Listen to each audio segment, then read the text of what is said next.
Hey, everybody. Welcome to the podcast. This is the Struggling Hunters with myself and Eric. And we got Joe over there on the other side. Howdy. Uh, perfect. Um, so, yeah, guys, as always, whenever we start this podcast, I just want to say thanks for giving us a shot, giving us a listen. For those that listen all the time, thank you guys. Appreciate it so much. Uh, we're in the growing phase of this podcast, and as always, we just ask that if you could help us grow by giving us a comment, a like, a share. I know it's kind of a lot, especially whenever you're just trying to listen and just want to space off and listen to some hunting conversations. Uh, but if you could, or if you could find the time, we'd much appreciate it. So, with that said, we got a pretty good podcast. I think it's a debatable one. Uh, and I don't know if our thoughts on it are going to be 100% correct. Uh, Part of the reason why is I haven't done so. I guess let me back up just a little bit. So tonight's topic is uh,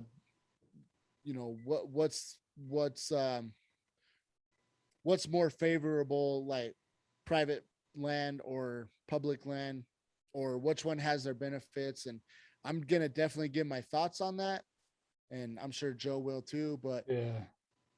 I know I've done a little bit of private land hunting, but nothing. It's not my normal. I'm more of a public land guy. So yeah. Anyways, before we get into that though, let me back up a little bit. And for those of you that have listened for a while, we've been talking about Fred Bear's 10 Commandments, going down the list, the last 10 podcasts. We're at number 10 now. Yeah. And Joe, I'll go ahead and hand that off to you if you want to read that off for everybody. Yeah. So Fred Bear's number 10, final 10th commandment reads next year's hunt begins the minute this season's hunt ends. Yeah, I'll just speak on that real quick. That's definitely something that I thought about a lot whenever I was hunting elk, especially the whole time I was going through these commandments. And as I was getting closer and closer to the end of my hunting season, I was really looking at this number 10 and just thinking, how do I utilize that for my benefit?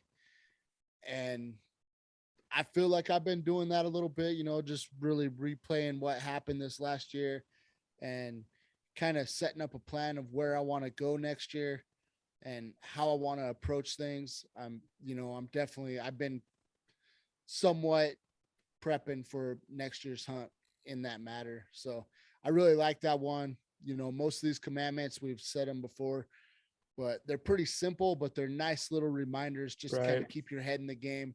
Well, I feel And like too, with go that, ahead. just keeping your head in the game in the 10 commandments, like of Fred Bear's, is you can kind of just pull out one commandment and just focus on that. Like, they're I feel like if you just lived one of those commandments, you'll probably increase your hunting experience quite largely. Oh yeah, for sure. Because like just going through our learning experience over the last couple of years and just how we kind of just focused on one or two things over the last couple of years, but more importantly, the last year or so is when we've really tried to just take one or two things and focus and getting better. So like they're all, like you said, they're all simple things, but shoot, if you focused on one or two of them, whatever ones you felt like you lacked or the ones you felt like you could do, heck, your hunting experience will probably increase by more than what your experiences in the wood will probably get better as far as finding stuff probably by more than what you'd expect. Oh yeah, I totally agree with that. The only exception to that is probably leaving out number 10 until the actual end of the season. Correct.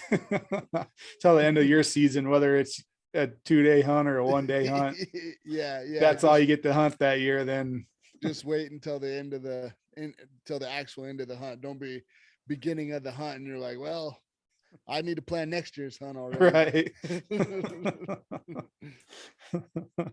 No, but I definitely, yeah, I definitely kept number 10 in mind.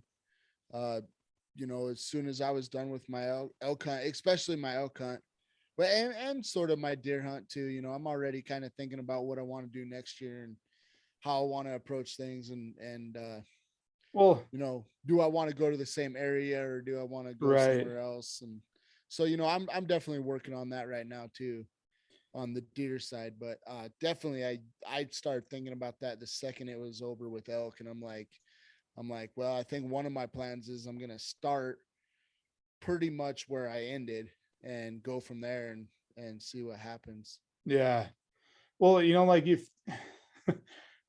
bring in like some, if you, I don't know, like, there's some big names. I'm trying to put all my thoughts together here and I keep like jumping from one big idea to another. And now I'm trying to round them all back. So that way I don't haul my way through what I'm trying to say.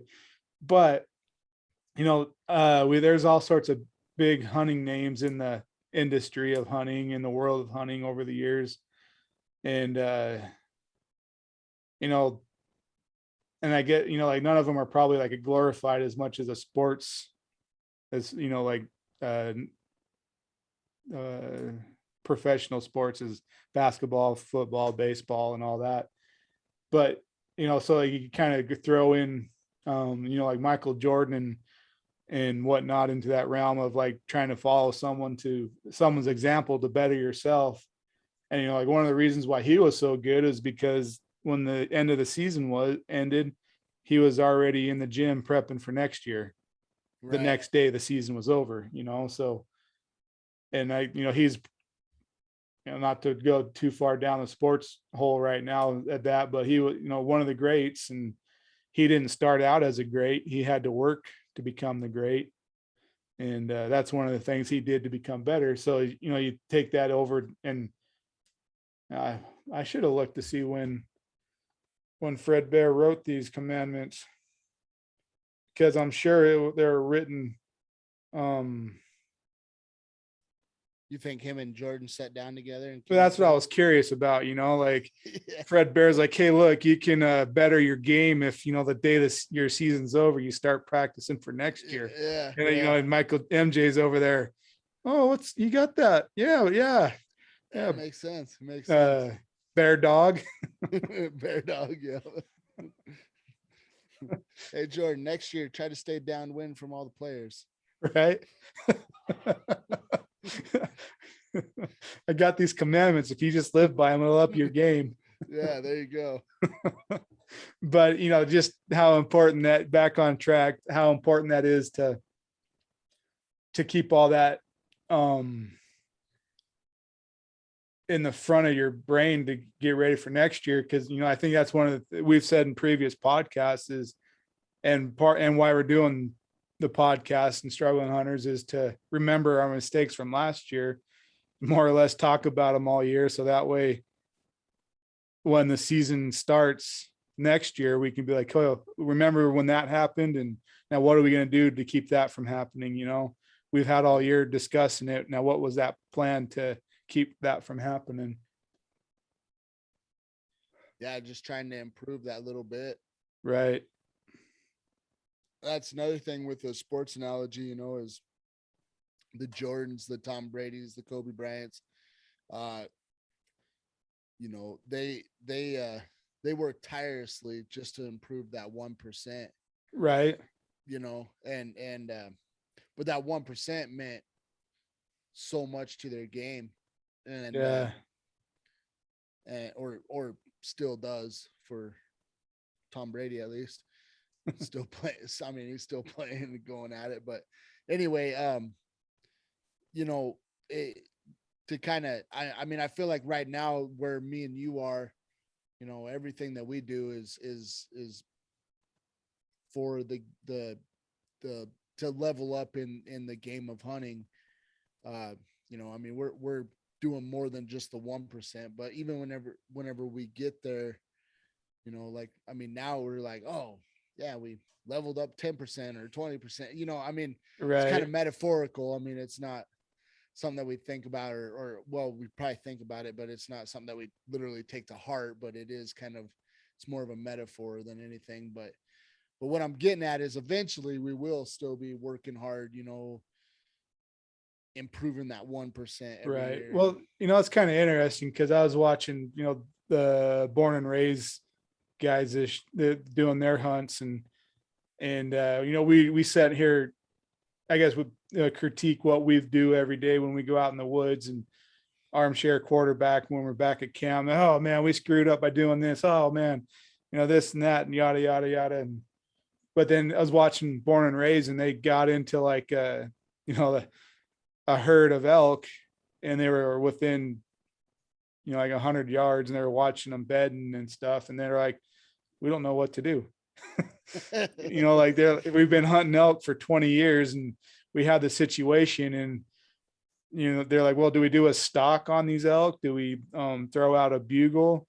Like what is the right scenario? So it's kind of funny, like, we talk about improving, but then at the same time, in the world of hunting, when it comes down to it, sometimes all that prep comes down to like, well, I can't quite read my situation right now. Yeah. That makes sense. I mean, I to relate or to add to the story, like I had that whenever I released my arrow and missed. And if you guys listening for the first time, I can't remember what podcast, but it's a few podcasts back. I talk about me missing, but I remember just sitting there watching. I could still see the elk running through the woods, disappear. They were disappearing, but I kind of had that same, like, what do I do? I just blew my shot, and I'm just standing here at a set still, like there's nothing I can do about it. And long story short, I ended up just laying out a bugle, and to my surprise, I was so shocked that it happened, but I did get a bugle back, and nothing ever came of it. But I just, like I said, relating to that story with Born and Raised, is you find yourself in those situations where you're like, I don't know, what do I do? I mean, this is all up to me right now, Right. Yeah. I'm either gonna, make a fool of myself, or be a hero. Right. I seem to make a fool of myself more often than being a hero. So, well, I don't know if this is a compliment or not, but you're pretty darn good at it. yeah. Well, yeah, I'll take my wins where I can, I guess. Oh, shoot. Oh, well, I guess with that, I think we kind of wrapped everything up with Fred Bear's number 10. But if you guys have just tuned in for the first time and are still humbly listening to us babble on this long into the podcast, and we just wrapped up number 10, go ahead and Google Fred Bear's number 10 or 10 Commandments and read through them for yourself. Because I felt like as we went through these 10 Commandments that there's always something that I was like, I can relate to all 10 fairly well.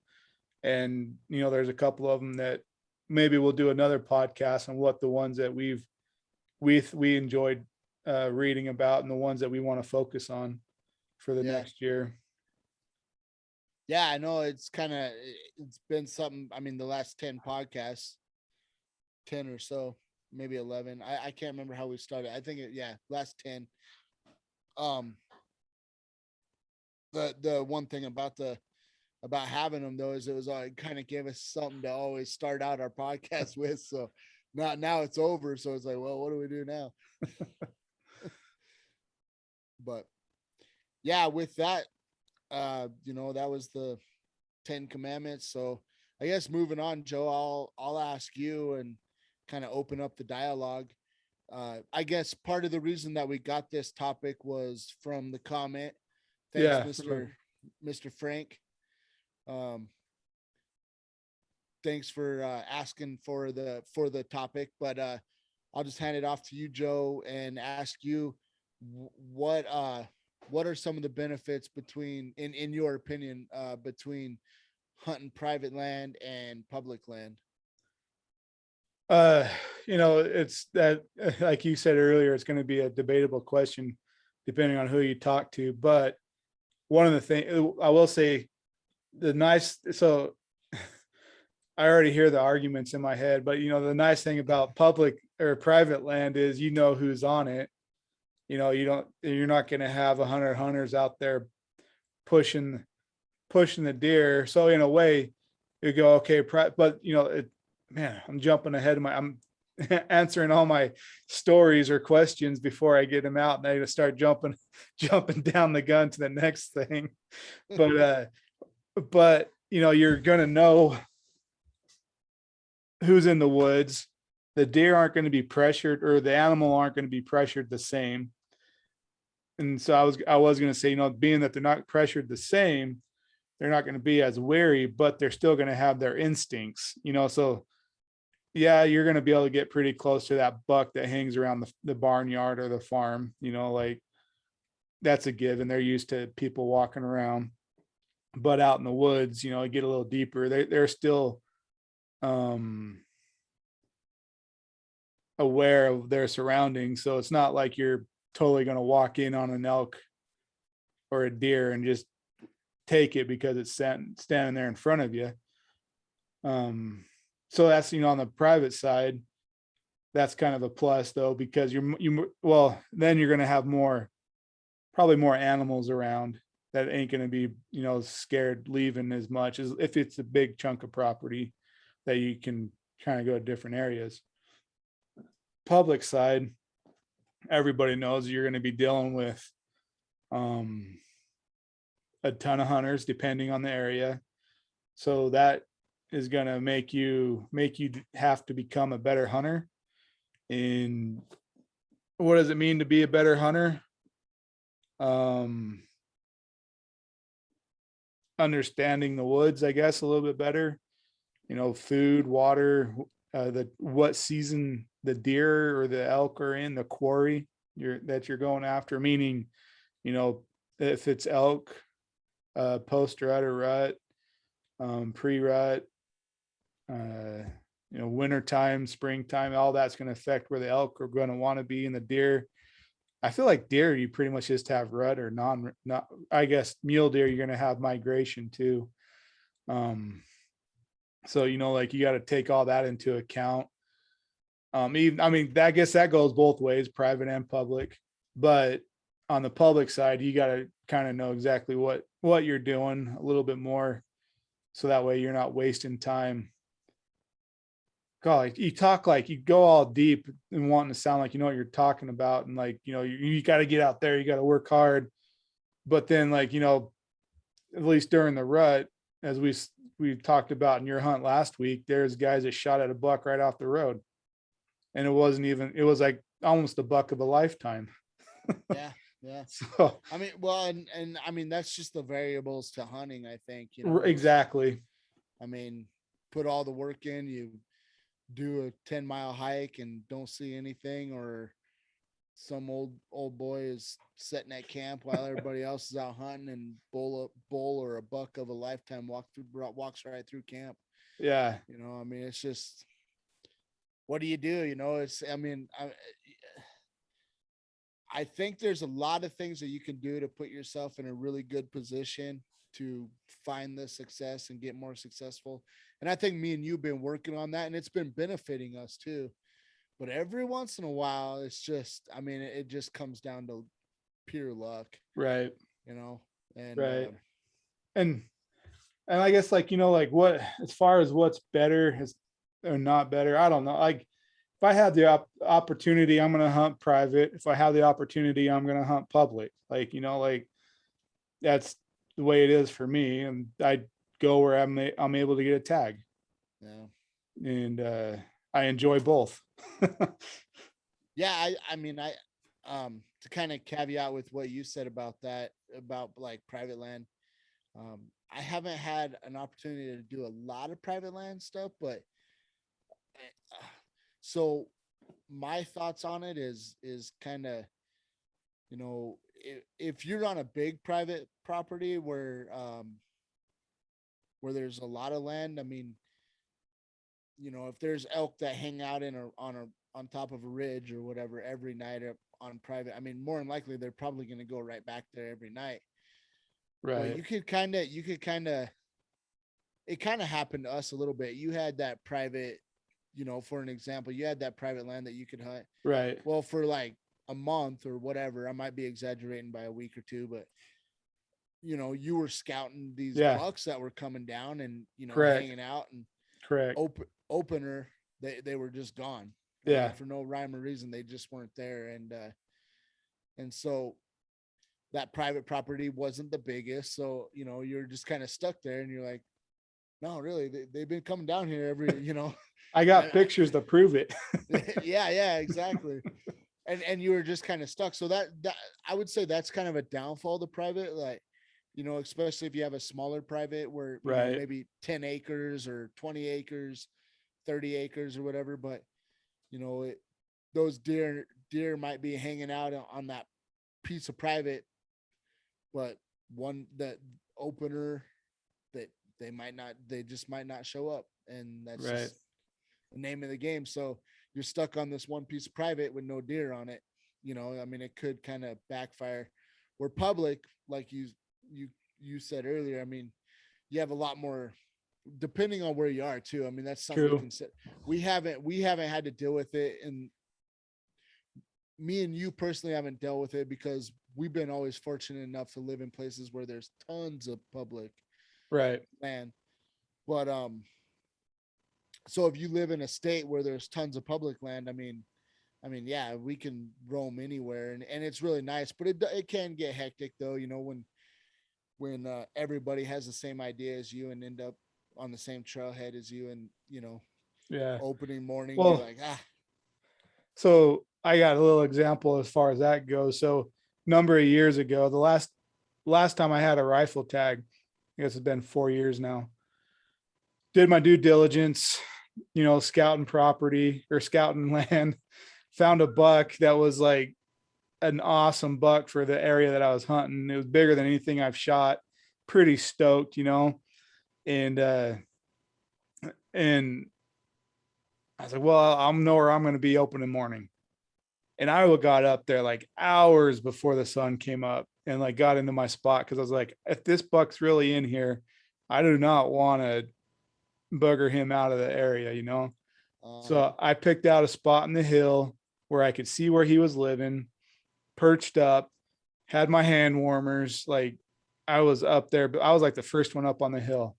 Well, just before the sun comes up, these dudes come barreling down the dirt road and hop out of their trucks with these big old like LED headlamps, lighting up the whole hillside, busting through the scrub oak right where I was watching for the buck, and like go perch up on the spot and wait for the sun to come up. And I was like, well, shoot, there goes that. I mean, and I don't think he was really in there, but like you just never know, like I could have seen something else or something. I don't know. But and then it was well, kind of those guys didn't help the situation either way. right. And it was kind of funny too, because as I started hiking out, I ran into a husband and a wife. They were hiking out the same trail, but I beat them in there. And then another guy, two guys are coming out the bottom of the draw with packs on their back. They went down and like camped the night down in there. So they were already down in there before me, but they were down further. Right. But it was, like public land, like, and then I got looking on the other side up the hill from me and there's people up on top. So like from that spot I was hunting, I had one, two, see, one, two, three groups of people, four groups, including me, hunting one canyon. Yeah. So, that's public land. Like that's what you have to, I guess, put up with. But hey, you got a tag in your pocket and you just got to hunt harder. Yep. But Yeah, that's the thing, is just try to and I ended up getting a deer that year, and he wasn't the biggest one. He was, he was a little 3-point that he wasn't all that wide or impressive, but I filled my tag. yeah. Hey, at least you filled your tag. That's the important thing. Yeah. Yeah. And well, so the other thing too, we talking about public and private property and whatnot. And another question on it too was like how to ask for permission to hunt on private property. And you know, you, for the most part go up and ask. Yeah, um yeah, and you got to be very respectful too, because when I asked for permission that last time, I had one guy, or two guys that said yes, and one guy that said no. And like as soon as he said no, I was not pushing. I wasn't like, oh come on, like just let me do it. It's his property. I'm asking for permission. And but one of the things I think you can do too is if you know where you want to hunt. So well, I guess there's a couple things. If you know where you want to hunt and it's preseason, I say try to do as much brown nosing as you can do. If they're a farmer or something, like say, hey, I'll come muck corrals or something, because they're giving you a service. You got, kind of got to repay it back, I feel, de- depending on how well you know them or how they are. Like some of them probably turn you down anyways, but at least do something to repay the service that they're allowing you to do on their property. oh, 100%. Yeah, that's just try to help them out, solve their problem, and Right. maybe they'll help solve your problem. I mean, that's really what it comes down to.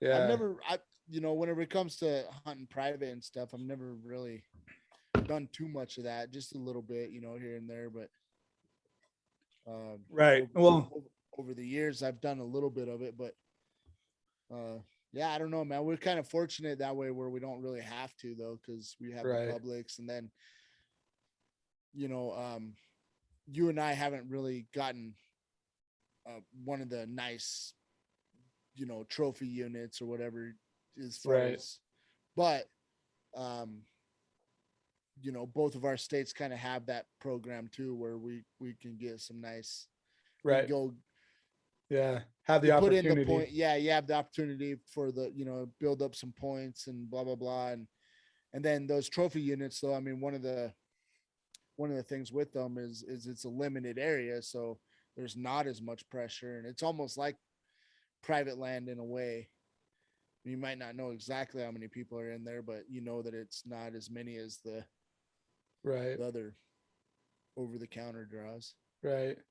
Well, and the other or units. interesting thing too is like a handful of states, I believe Colorado is one of them, Utah, but they have like the public land access to where, or sorry, private land access or walk-in access where like they'll let you access private, their hunter, or sorry, landowners will allow hunting and fishing to go along with their property if you sign in, check in.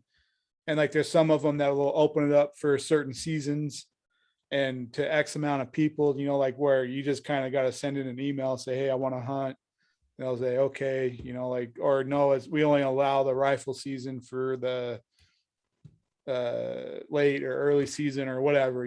So like there's those things you can check into too that can give you the opportunity to hunt some private property Yeah, that I've never taken advantage of. I guess I should probably maybe try to understand that a little bit more, but I just like that with not really asking anybody and just going where I know I can just go wherever I want and be yeah, safe.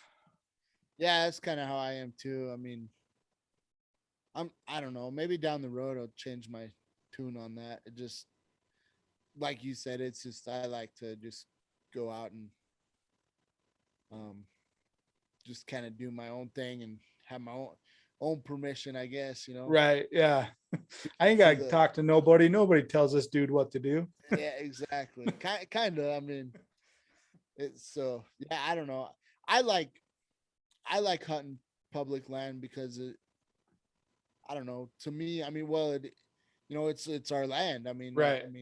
it's everybody's land, and you know, that's the funny thing. Kind of going off topic a little bit, but public land is it has a funny like it's everybody's land. It's Right. but at the same time, when you see somebody on everybody's land, but they're in your spot. You're like, oh, sons of guns, you know, and Right. you know what I mean? Like, Yeah. but it's so funny. Yeah. Like, I mean, You really, get you a little shouldn't be. territorial. Like I it is your property. I purposely try not to be that way, like, because I'm like, hey man, you know, yeah, does it suck? I mean, yeah, and you know, maybe I would be a little bit mad if I was, you know, let's say I was chasing down a big bull and I knew exactly where he was gonna pop out, or had an idea of where he was gonna pop out at, or whatever, and somebody comes tromping right in front of me and kind of blowing the area. I mean, I'd be a little, you know, what the heck, you know, but I Yeah. mean, I don't know. I try to be pretty understandable of that, but I also get the other side of it where people kind of, you know, get irritated or whatnot. Yeah. But I just feel like it's kind of part of the game. I mean, I just feel like that's the way it is whenever you're hunting public land. I mean, Correct. somebody's gonna tromp through your area, and that's just, I mean, you just got to deal with it. Right. And you can either talk to them and hopefully they'll, tell you how their hunt's going, and you tell them how your hunt's going, and you can maybe help each other or something, or just say hi and keep it all to yourself, be cordial. You don't have to tell them what you've seen, more or less, Yeah, but it's nice, he might give you a hand. yeah. I mean, I'm, you know, I've definitely ran into those kind of hunters where they're not,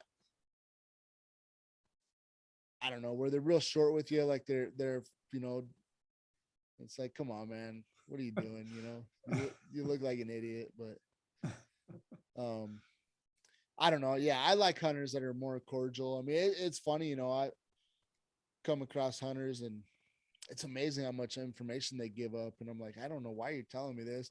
Then sometimes I wonder, I'm like, are you throwing me off a track here or something? You know, Right. like, Well, I'll admit too that sometimes, I don't give up like everything until I sit there and talk to the guys for a little bit. And, then it's like, oh, okay, I'll give you a little bit more information just because it seems like you're kind of honest with me and I'm honest with you. But like a lot of times, yeah, like, oh, you're being short with me. Okay. Yeah. I didn't see anything.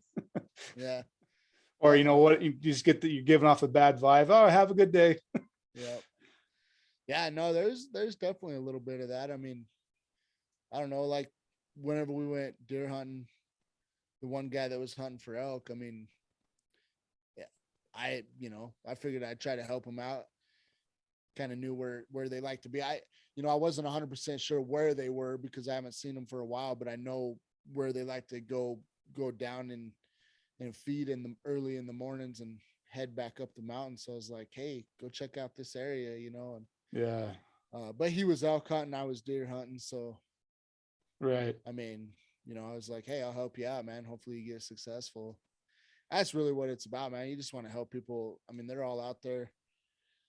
Most of them just out there wanting to put meat in their freezer too, so you just want to. Right. Right. And we're a community. That's the other thing too that I True. try to think of more than anything is, Right. instead of having all these battles or whatever, because you went and walked through my spot, just, hey man, we're the same type of people. Let's stick together and you know try to make it better for everybody. Right. Yeah. I mean, that was, I feel like every time we do this podcast, I always have another reason why I wanted to do a podcast, but that was one of them, was conservation and community.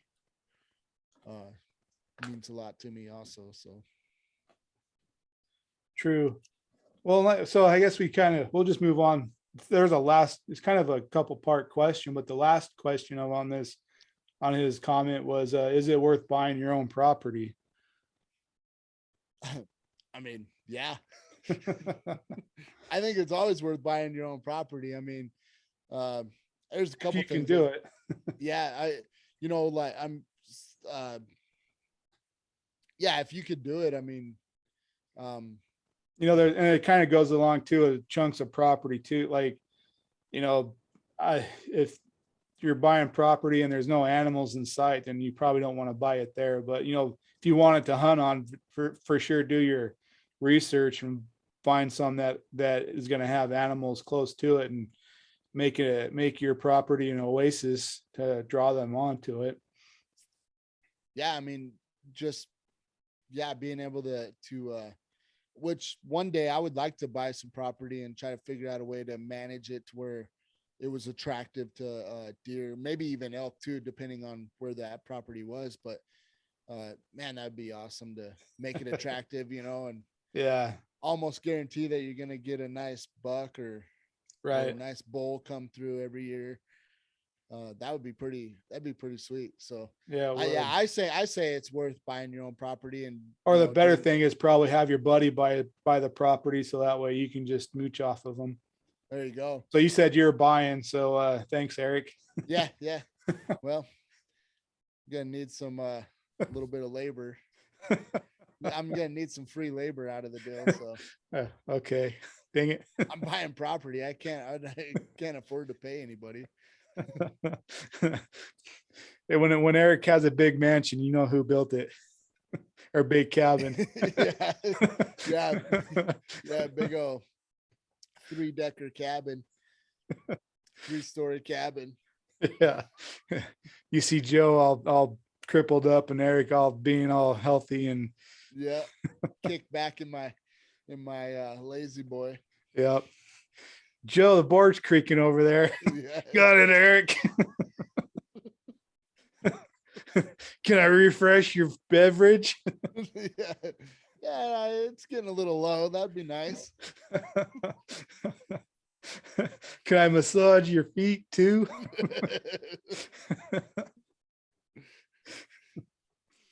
Oh, I'll be all right with the feet though, Joe. but I like feet. This took a weird turn. I was trying to go all Mr. Deeds, but I couldn't get it to flow. No, this podcast came to a screeching halt.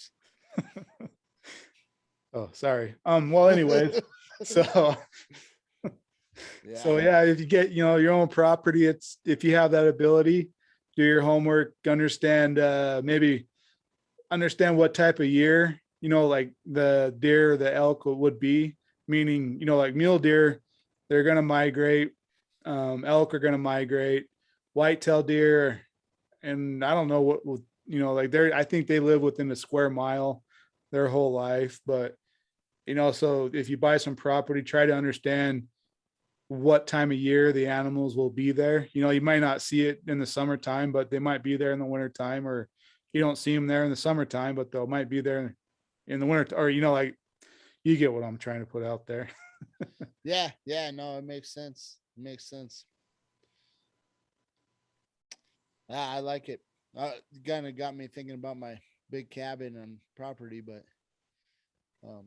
My back's already starting to hurt. yeah.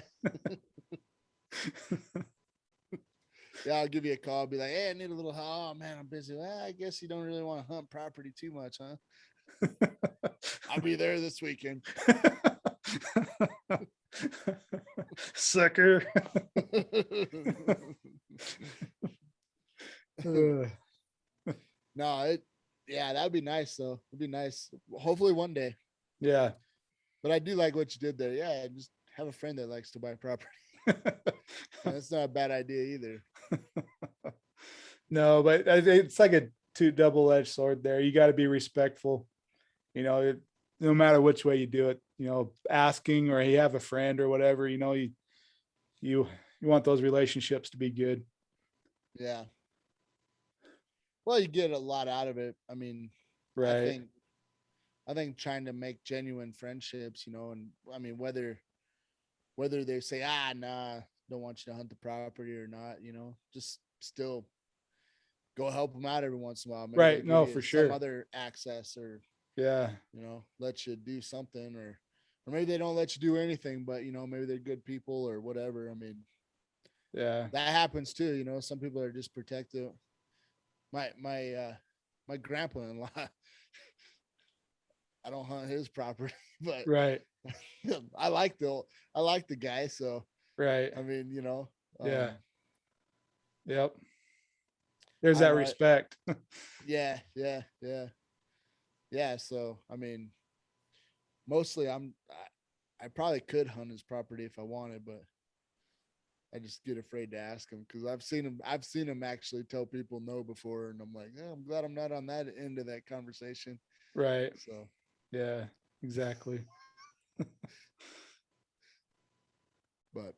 but his area is mostly deer anyway, you know. So Mm, I you know um I this podcast is probably rounding out to come to an end here soon, but I'll throw this out there. One of my mistakes in Colorado. So if you're a Colorado person and you've been wanting to get into hunting or you are into hunting, I'd say definitely put in for your deer tags too. I didn't for since I moved out here. I never put in for a deer at all, and until this last year. And man, I regret it so much. You know, I just was so focused on those elk, but you know, I now I'm like, man, why haven't I been doing this every year? You know, just put. I mean, at least I get that other chance to yeah, get some kind of success. right. So, just kind of a thought. You know, if you're, I mean, I'm in love with elk hunting, and that's probably part of the problem. I just wanted to focus all my attention on elk hunting and and stuff. So, uh, but yeah, I just would, you know, looking back at all my mistakes, that's definitely one mistake that I definitely had was not putting in for Right. deer. No, I'll say that too. Like I've been putting in for deer both. I'll, you know, I guess, yeah, second what you've been saying. And, but like I kind of missed rifle season. So I think I'm going to start doing like a rifle deer season and keeping archery for elk. Yeah. Yeah, I like that. For me personally, I know for out here, I really like that system, doing the hunting that third season in Colorado for deer. Um, I mean, my tag this year was antlerless. If you want to listen to that podcast, the last one before this one was Yeah. about how I got 83. that deer. Right. Number Go have a listen. 83. It's actually pretty fun listen. I think. Yeah, yeah, no, it was good. It was good. But yeah, I got that one, and uh shoot, what was it? I can't remember what I was trying to say about that. Hunting third season. Oh yeah, yeah, yeah. But third season, most of the time they're around third season, they're in their rut.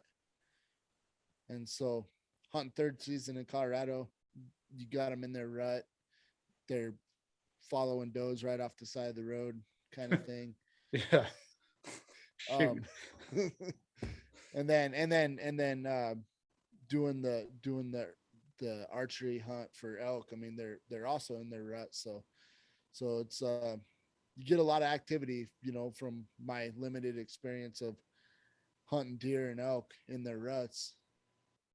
Yeah. Um, it seems like you get a little bit of activity with the elk. I didn't see a lot of elk except that last day, um, but I know that one night, like, I mean, what it was a couple days before the end of the season or whatnot, and that it was like a Monday night or something like that, and woke up to them just bugling their heads off, you know, and I've said it before, but I'll say it again, is they bugling their heads off, and it woke me up, and I just remember like getting wide-eyed and bushy-tailed about it, and I'm like, oh, I can't wait till tomorrow morning.